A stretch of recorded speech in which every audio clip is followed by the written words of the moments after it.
मला कौतुक या गोष्टीचं आहे की सगळी गुण मिळवलेले विद्यार्थी राजासारखं जगण्यासाठी तयार झाली. हा सगळ्यात महत्वाचा मुद्दा. पण बऱ्याच वेळेला अलीकडच्या आमच्या पिढीला निर्णयच घेता येत नाही ही आमची सगळ्यात मोठी शोकांतिका आहे. खरं तर 150 वर्ष इथे इंग्रजांनी राज्य केलं, त्यांना मालक बनून राहायचं होतं, आम्हाला त्यांना गुलाम बनवायचं होतं. म्हणून मॅकॅनॉलॉजी शिक्षण पद्धती बनवली, ती मुळात गुलाम बनवणारी. आणि या शिक्षण पद्धतीमध्ये विद्यार्थ्यांची निर्णय क्षमता विकसितच केली जात नाही ही अलीकडची आमची सगळ्यात मोठी अडचण आहे. त्यामुळे मुलं अभ्यासात हुशार असतात, मुलं बुद्धिमान असतात, पण दुर्दैवाने योग्य निर्णय घेता न आल्यामुळं ही आमची मुलं मागं पडतात. ही सगळ्यात मोठी अडचण आहे. कारण काय करायचं आहे हे त्याला खरंच कळतं का?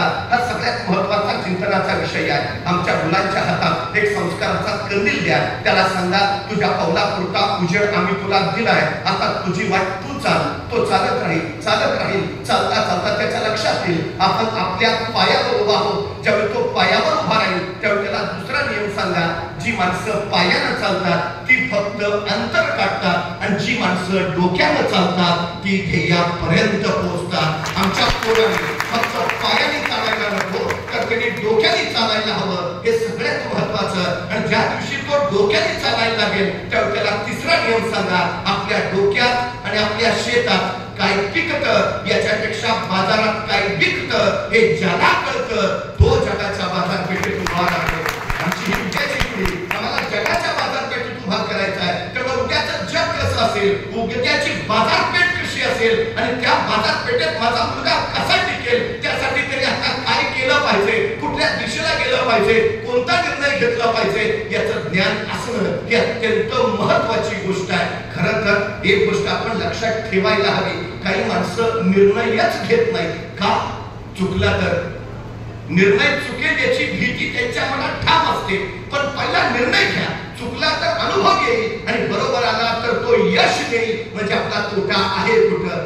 पटकन कामाला लागायचं असेल तर पटकन निर्णय घ्यावा लागतो, ही सगळ्यात महत्वाची गोष्ट. चंद्रावर पहिलं पाऊल टाकणाऱ्या मानवाचं नाव काय? नील आर्मस्ट्रॉंग, बरोबर? पण खरंच नील आर्मस्ट्रॉंगच चंद्रावर पहिलं पाऊल टाकणार होता का? याचं उत्तर आहे नाही. नासाला जे अपोलो यान चंद्रावर पाठवलं, की अपोलो यानाचा प्रमुख पायलट होता एडविन सी अँडानी, तो अमेरिकेचा वैमानिक होता, स्पेस वॉकिंगचा त्याला अनुभव होता, तो त्या मोहिमेचा प्रमुख होता आणि त्याचा सहाय्यक करून दिला होता तो नील आर्मस्ट्रॉंग. तो अमेरिकेचा नौसैनिक होता, त्याला स्पेस वॉकिंगचा अनुभव नव्हता, तो सहाय्यक पायलट म्हणून त्या अपोलो यानातून गेला. हे अपोलो याच्यावेळी चंद्रावर उतरलं तेव्हा नासाच्या स्पेस सेंटरवरनं पहिला संदेश आला, पायलट फर्स्ट. आणि एडविन सी अँडानी पुढे झाला, पण चंद्रावर पाय ठेवायच्या आधी त्याच्या मनात विचारांचा गोंधळ सुरू झाला. मी चंद्रावर पाय ठेवला आणि तिथल्या वातावरणात मी भरकटलो तर मी चंद्रावर पाय ठेवला आणि तिथल्या गुरुत्वाकर्षणात मी जळूनच गेलो तर मी चंद्रावर पाय ठेवला आणि कुठेतरी हसत हवत गेलो तर तो त्या विचारातच अडकला. तोपर्यंत नासाच्या स्पेस सेंटरवरनं दुसरा संदेश आला, को पायलट नेक्स्ट. आणि नील आर्मस्ट्रॉंग पुढे झाला आणि कसलाही विचार न करता त्यांनी चंद्रावर आपला पाय ठेवला आणि चंद्रावर पहिला पाऊल ठेवणारा मानव म्हणून नील आर्मस्ट्रॉंग अजरामर झाला. म्हणजे एडविन अँडानीमध्ये प्रतिभा होती, एडविन अँडानीमध्ये क्षमता होती, एडविन अँडानीमध्ये कौशल्य होतं, सगळं होतं, पण तो निर्णय घेऊ शकला नाही. आणि योग्य वेळी योग्य निर्णय घेता न आल्यामुळं क्षमता असूनही एडविन सी अँडानी मागे राहिला आणि क्षमता नसताना पटकन निर्णय घेतल्यामुळं नील आर्मस्ट्रॉंग पुढे गेला. हे आपण पहिलं लक्षात घेतलं पाहिजे. पटकन निर्णय घ्या. हल्ली मी मुलांना विचारतो, बरं काय ठरलंय? नाही बघूया. नाही पण कुठे बघणार आहे? नाही रिझल्ट कसा येतोय तो बघूया ना. बरं आला रिझल्ट चांगला, मग काय? नाही चाललाय ना विचार. हो पण काय करणार आहे? नाही बघूया ना. आणि पण नाही झालं तर? नाही पप्पा म्हणले माझ्या जागेवर चिटकवतो. ध्येय आहे का? गोंधळात आहे तो, संभ्रमात आहे तो. पटकन निर्णय घेऊन त्याला कृतीशील केला पाहिजे. सचिन तेंडुलकरला येता 34 कळालं आपण उत्तम फलंदाजी करू शकतो. त्यांचे वडील साहित्यिक रमेश तेंडुलकरने सांगितलं, तुला हे जमतंय ना, हे आवडतंय ना, हेच कर, बस बाकी काही बघू नको. 34 त्यांनी सुरुवात केली, जागतिक कीर्तीचा फलंदाज झाला.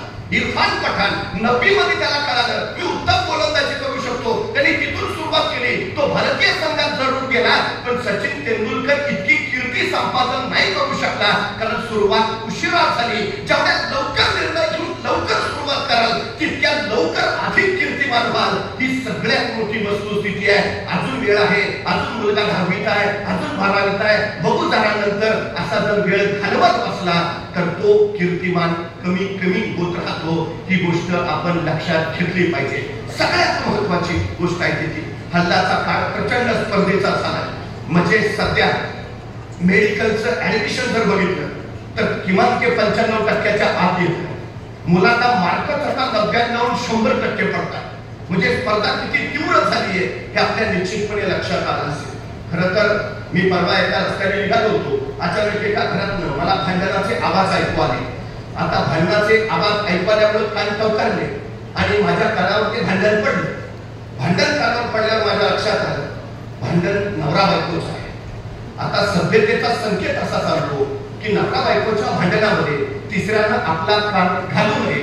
पण विषय एवढा चांगला होता की कान काय माझे पाय पण त्या भांडणाकडे वळाले. बायको गावागावाने म्हणत होती, हे बघा मी आता तुमचं अजिबात ऐकणार नाही. काही झालं तरी माझ्या मुलाला डॉक्टरच करायचं. नवरा म्हणे हल्ली काय मिळतं का डॉक्टरांना, तू तुला कळत नाही, माझ्या मुलाला इंजिनियरच करायचं. बायको म्हणजे अजिबात नाही डॉक्टर. नवरा म्हणे इंजिनियर. शेजारी पगार गोळा झाले. निम्मा गट बायकोच्या बाजूचा, निम्मा गट नवऱ्याच्या बाजूचा. एक गट म्हणे बरोबर आहे तुमचं, डॉक्टरच करा. दुसरा गट म्हणे नाही नाही इंजिनियरच करा. बघता बघता गर्दी आणखी वाढली. घरात गर्दी वागेना, गर्दी अंगणात आली. येणारी जाती वाहनं थांबली, वाहनातली माणसं उतरली. विषय काय आहे, माणसं भांडणात चालू व्हायला लागली. सांगायला लागली बरोबर आहे डॉक्टर करा, एक महिन्याला इंजिनियर करा. वाहतूक खोळंबली, ट्रॅफिक जाम झालं. कुणीतरी पोलिसांना फोन केला, पोलीस धावत आले, भांडणाच्या उद्भवापर्यंत पोहोचले. या नवरा बायको जवळ गेले. भांडणाचा मुद्दा काय पाहिला सांगा. तशी बायको पोलिसांना म्हणाली की बघा मी यावेळी अजिबात ऐकणार नाही. काही झालं तरी माझ्या मुलाला डॉक्टरच करायचं आहे. नवरा म्हणतात तिला काय कळत आहे, मी सांगतोय ना माझ्या मुलाला इंजिनियरच बनवायचं आहे. तसं की इन्स्पेक्टर म्हणले तुम्ही दोघंही शांत बसा. पहिल्यांदा तुमच्या मुलाला माझ्या पुढे बोलवा, मला त्याला विचारू द्या त्याला काय व्हायचं आहे. तशी बायको लाजत म्हणाली तू अजून जन्माला यायचं आहे.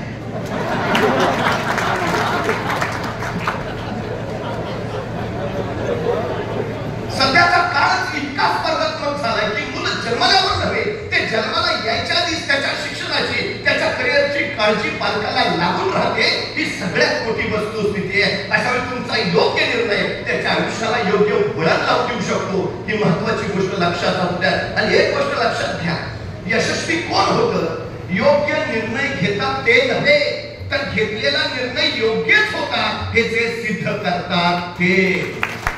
पटकन निर्णय घेणं, पटकन करणं ही सगळ्यात महत्वाची गोष्ट आहे. ध्येय ठरवू द्या. ध्येय ठरल्याशिवाय तुम्हाला दिशा ठरवता येत नाही. दिशा ठरल्याशिवाय तुम्हाला प्रवासाला सुरुवात करता येत नाही. आणि प्रवासाला सुरुवात केल्याशिवाय त्यातल्या अडचणी, अडथळे, संकट तुम्हाला कळत नाही. आणि संकट कळल्याशिवाय तुम्हाला त्यावर मात करण्याचं ज्ञान मिळवता येत नाही. आणि जोपर्यंत तुम्हाला ज्ञान मिळवता येत नाही तोपर्यंत तुम्ही अज्ञानीच राहता. ही सगळ्यात महत्वाची गोष्ट आहे. ठरवा काय करायचं आहे, ठरवून घ्या. सगळ्यात महत्वाची पहिली गोष्ट आहे. एकदा ध्येय ठरलं की मग आम्हाला प्रवास सुरू करता येतो. एक गोष्ट निश्चित लक्षात घ्या, काही काही लोकांना कारण द्यायची सवय असते. अनेक जण कारण देतात. पण मानवी व्यक्तिमत्वाचे संशोधक आणि जीवशास्त्रीय अभ्यासक असं सांगतात की नुकतंच जन्माला आलेलं एखादं नवजात बाळ तुम्ही आम्हाला आणून द्या आणि त्याला काय बनवायचंय ते सांगा, आम्ही ते बनवून देतो. हवं ते घडवता येतं, हवं ते बनवता येतं.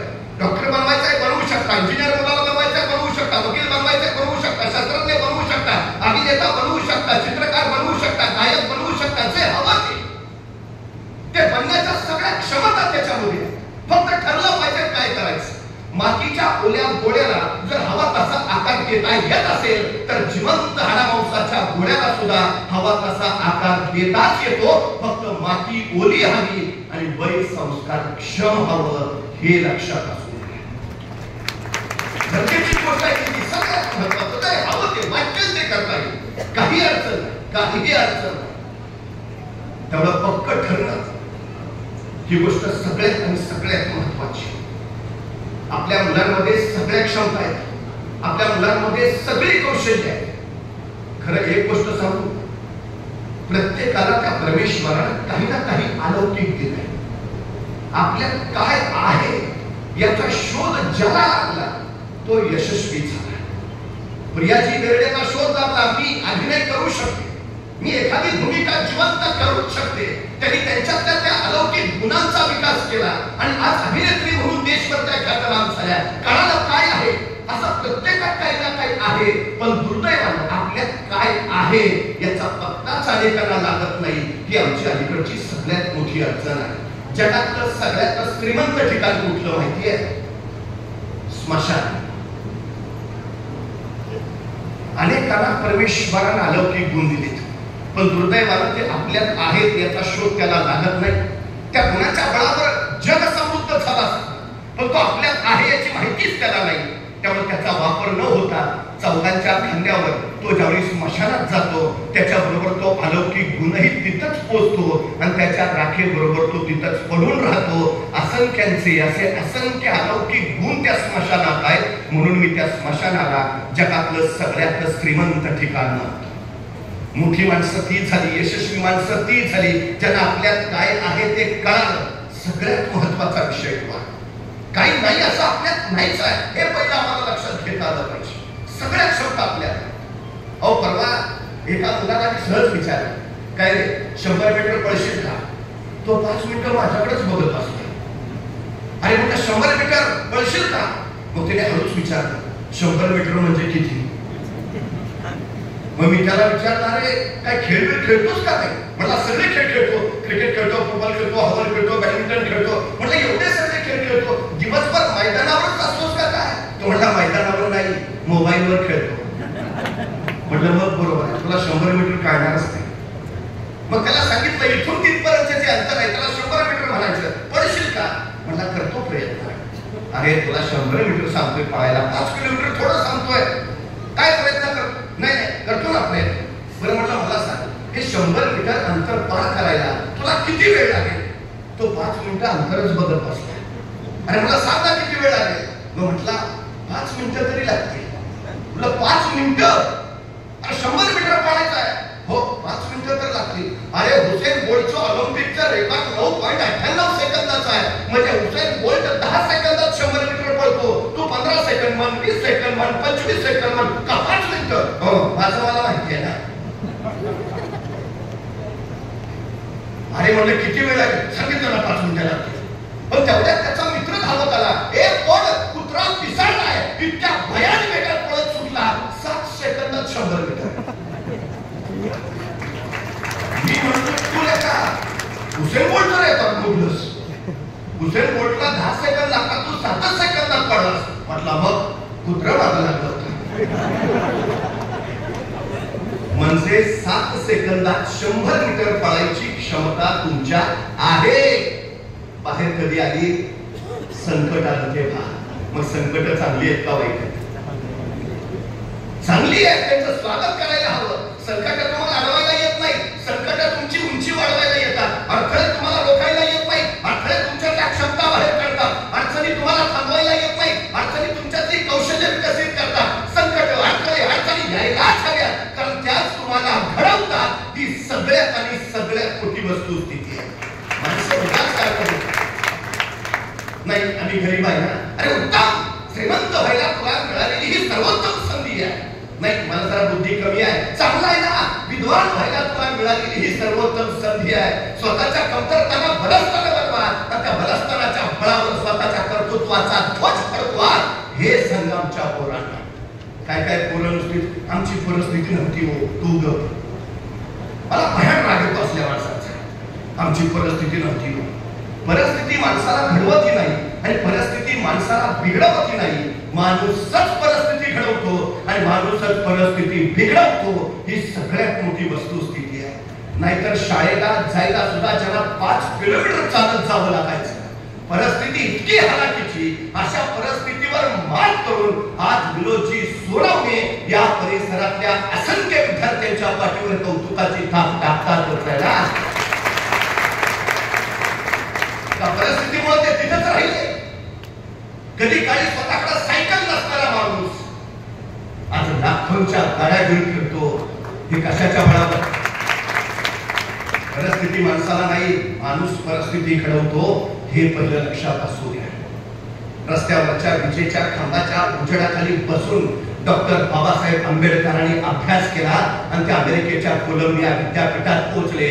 त्या कोलंबिया विद्यापीठाच्या प्रवेशद्वारावर लिहिलंय, शतकातील सर्वोत्तम विद्यार्थी डॉक्टर बाबासाहेब आंबेडकर.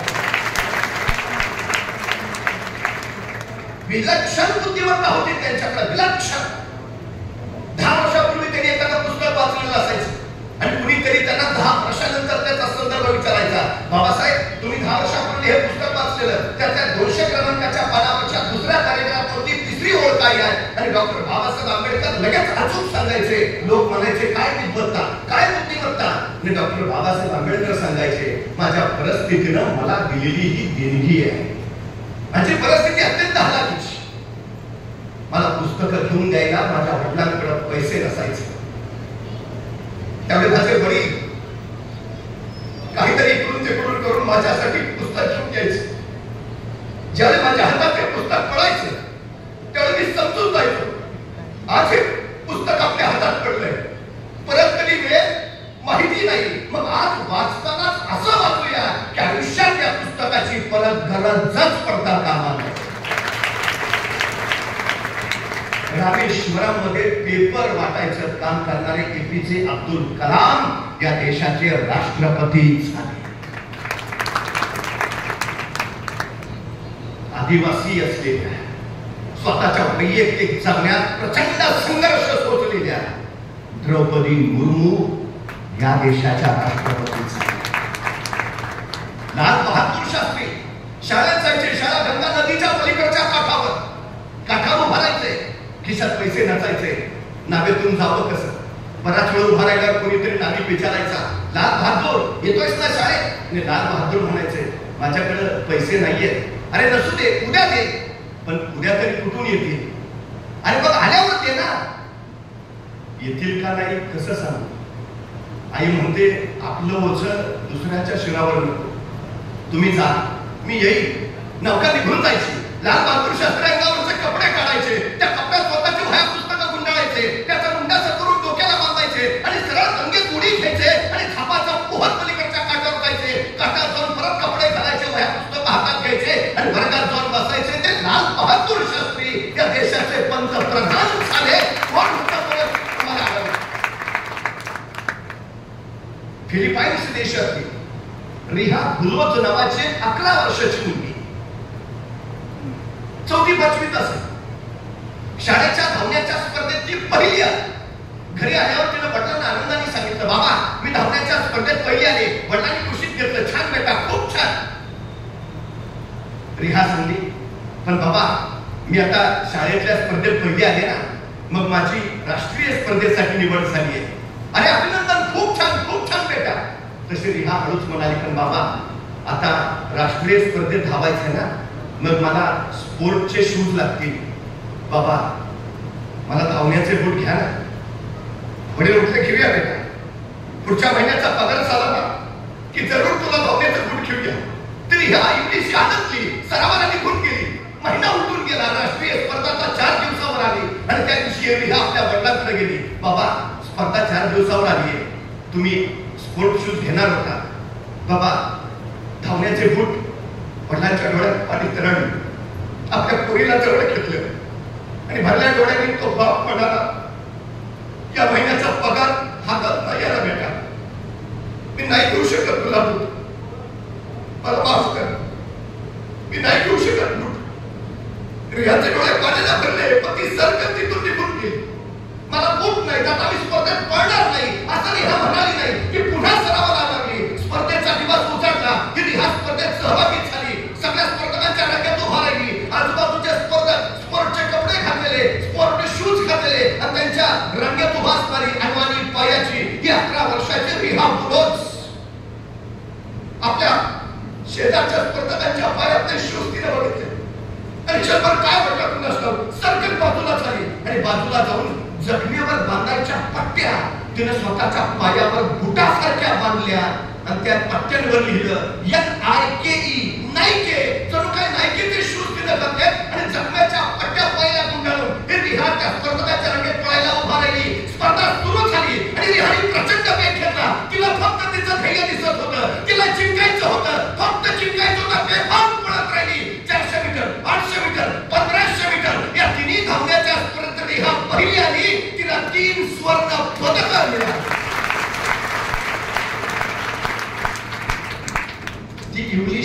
12व्या वर्षाची रेहा पुलोच सांगते, परफॉर्मन्स बुटात नसतो, परफॉर्मन्स डोक्यात असतो. वेग बुटाने येत नाही, वेग मनातून येतो. साधना नव्हे, साधना महत्वाची हे एकदा आमच्या उद्याच्या पिढ्यांना समजावून सांगा. आमची मुलं कालला सांगतात मला हे नाही गरजेचंच नाही. ज्याला घडायचं आहे, ज्याला उभारायचं आहे, ज्याला यश मिळवायचं आहे, त्याच्यासाठी साधना नव्हे, साधना महत्वाची हे पहिलं त्याला सांगा. सगळ्या क्षमता, सगळी कौशल्य त्याच्यात, सगळ्या गोष्टी त्याच्यात. त्याला आणखी एक गोष्ट सांगा, यशाला शॉर्टकट नसतो, कष्टाला पर्यायच नाही. या जगातली जी माणसं मोठी झालीत ती स्वतःच्या मेहनतीच्या बळावर, कष्टाच्या बळावर झालीत. हे आमच्या उद्याच्या पिढ्यांना एकदा समजावून सांगा. पर्यायच नाही, दुसरा पर्याय. सगळ्यात महत्वाची गोष्ट आहे, फक्त घरायचं ही चिंता असायला लागते. समुद्राच्या किंवा नदीच्या पाण्यात तुम्हाला बदक अत्यंत शांत स्वस्तपणे विहरताना दिसेल. त्या पाण्यावर विहरणाऱ्या बदकाकडे बघून आपल्याला वाटतं किती सुखी आहे ना, किती आनंदी आहे ना. काय बापाला कामच नाही, नुसतं पाण्यावर निवांत फिरायचं. किती स्वास्थ्य आहे ना बदकाच्या वाट्याला. पण बदकाचं पाण्यावरचं स्वास्थ्य अनुभवायचं असेल, पण बदकाची पाण्याखाली पायांची जी जीवघेणी धडपड चालते ना, की एकदा बघा मग कळेल की पाण्याखाली पायांची अशी जीवघेणी धडपड करावी लागते, तर पाण्यावरचं स्वस्तपण वाट्याला येते. उगाच लाल दिव्याच्या गाडीतनं माणसं फिरतात आणि आम्हाला काय, अरे पण ते मिळवायला त्यांनी काय कष्ट केले ते एकदा अनुभव, मग ते कळेल काय करावं लागतं. आमच्या पोरांना सांगा, ही सगळ्यात गरजेची गोष्ट आहे. कष्ट करायलाच हवे, पर्यायच नाही. हा, एकदा तुम्ही ध्येयाच्या दिशेने निघाला, कष्टाची तयारी ठेवली, प्रामाणिकपणे काम करत राहिला, तर सगळी सृष्टी तुमच्या पाठीशी उभा राहते. मग अडचणच येत. बघा, 1645 साली छत्रपती शिवाजी महाराजांनी राजगड घेतला, पण वेळ असा होता. आता राजगड घेतला तर बांधायला हवा, बांधायचा तर फंड्स हवे होते कुठे महाराजांकडे. मग महाराज काय म्हटले, आता घेतला राजगड तर बांधला पाहिजे, बांधला तर फंड्स पाहिजे, आहेत कुठं, मग बघू फंड्स आल्यावर. मग महाराज काय थांबले नाही, महाराज म्हणजे पुढं घेऊन तरी बघू. 1645 ला राजगड घेतला आणि 1646 ला महाराजांनी तोरणा घेतला. आणि तोरण्याचं काम चालू असताना महाराजांना तोरण्यावर सोन्याच्या मोहरांनी भरलेले 6 खंडे सापडले आणि त्या संपत्तीतनं महाराजांनी राजगड बांधून पूर्ण केला. तुम्ही सुरुवात करा, जगदंबा आशीर्वाद घेऊन तुमच्या पाठीशी उभा असते. सुरुवात करा, कष्टाला प्रामाणिकपणे सुरुवात. 1670 ला मुघल मराठा संघर्ष प्रचंड वाढला, मोगलांची फौज 2 लाख आणि महाराजांची 20,000. आता महाराज असं म्हटले का, त्यांची 2 लाख, आपली 20,000, डिपॉझिट पण राहणार नाही, कशाला अर्ज भरा. महाराज असं म्हटले, नाही तर आपली लाखभर करू आणि मग करू सुरुवात. नाही, महाराज म्हणे जेवढं आहे तेवढं सुरुवात तरी करू. महाराजांनी सुरुवात केली. 1670 ला महाराजांनी प्रबळगड जिंकला आणि प्रबळगडाची पाहणी करायला महाराज पालखीत बसून गडावर निघाले. पालखीत बसलेल्या महाराजांच्या शेल्याचं एक टोक पालखीच्या बाहेर लोंकळत होतं. प्रबळगडाच्या एका मार्गावर जाताना महाराजांच्या शेल्याचं लोंकळणारं ते टोक एका बोरीच्या झाडाच्या फांदीच्या काट्यात अडकलं आणि महाराजांना ताण बसला. तसे महाराज म्हणाले, पालखी थांबवा. पालखी थांबली आणि महाराज सोबत्याला सांगू लागले, हे बोरीचे झाड आम्हाला पुढे जाण्यापासून अडवते आहे. हे बोरीचे झाड आमच्या पुढे जाण्यावर आक्षेप घेते आहे. हे बोरीचे झाड आम्हाला काहीतरी सांगू पाहते आहे. इथे काहीतरी आहे, आहे, आहे. खणा, खणा. माणसं कामा लागली, 5-6 फूट खाली गेली तर ते हिथं सापडली, उकरली. 27 घागरी आणि 4 कढया एवढंच सोनं महाराजांना तिथं सापडलं आणि त्या संपत्तीतनं महाराजांनी फौज उभा केली आणि मग तो संग्राम जिंकला. महाराज सांगताय, तुम्ही सुरुवात करा, सुरुवात करा, अडचण काही. एकदा सुरुवात केली की मग आपोआप वाटा सुटत जातात, आपोआप पर्याय निघत जातात, आपोआप नवीन गोष्टी पुढे येत राहतात. फक्त ध्येयाच्या दिशेनं सततची वाटचाल ठेवायला. कोलंबस त्यांनी भूमीचा शोध लावला. प्रचंड लाटा मध्यंतरी आला, वादळात अडकला, तुफानात भरकटला, पण तरी तरी तो मागं फिरणार नाही. या कोलंबसला कुणीतरी विचारलं, तुमच्या यशाचं रहस्य? तो फक्त एवढंच म्हटला, मी माघार घेतली नाही, मी माघार घेतली नाही. तुम्ही हरता त्यावेळी पराभूत होता असं नव्हे, तुम्ही प्रयत्न करणं जेव्हा सोडता तेव्हा तुम्ही पराभूत होता, हे लक्षात असू द्या. सातत्य हा एक विलक्षण यशाचा गुण आहे. सततपणा, चिकाटी ही त्याला वेगळी असणारी नाव आहे. हे सातत्य ज्याच्या खाली आहे त्याला अवघड काहीच नसतं, हे पहिलं लक्षात असू द्या. खरं तर पाण्याचा एक थेंब वज्रासारख्या कठीण दगडावर सतत सतत सतत पडत राहतो आणि एक दिवस वज्रासारखा तो दगड फुटतो. तो काय पाण्याच्या थेंबाच्या ताकदीनं फुटतो? नाही, सतत सतत सतत त्याच्या पडणाऱ्या सातत्याच्या सामर्थ्यानं फुटतो. जिथे दर नदीचा उगम होतो तिथं दर एका 7 सेकंदांनी पाण्याचा एक थेंब पडतो. दर 7 सेकंदांनी एक थेंब. 7 सेकंदांनी पडणाऱ्या पाण्याच्या एका एका थेंबावर जगातली सगळ्यात लांब नदी अमेझॉन तयार झाली आहे. तुम्ही एकाच दिवशी प्रचंड काम केलं आणि पुढचा आठवडा निवांत बसला, तुम्ही यशस्वी होणार नाही. सततचं सातत्य तुम्हाला यशस्वी बनवतं, ही सगळ्यात महत्वाची गोष्ट लक्षात ठेवा.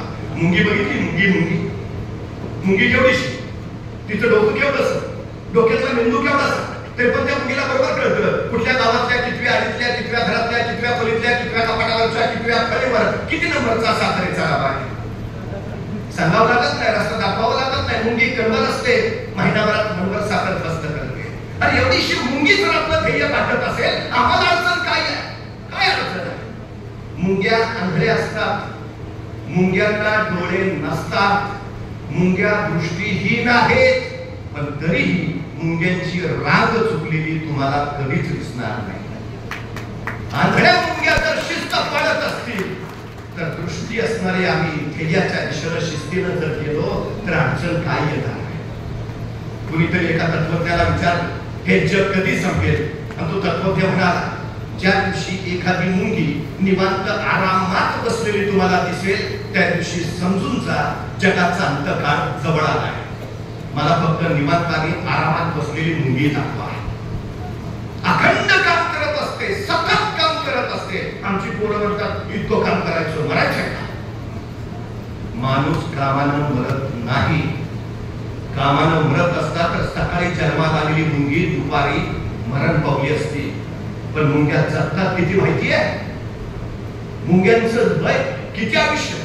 मुंग्यांच्या काही प्रजाती 35 वर्ष जगतात, हे लक्षात ठेवा. मुंग्यासारखा जो सतत काम करत राहतो तो दीर्घायुषी होतो आणि जो निवांत आरामात जगतो तो अल्पायुषी असतो.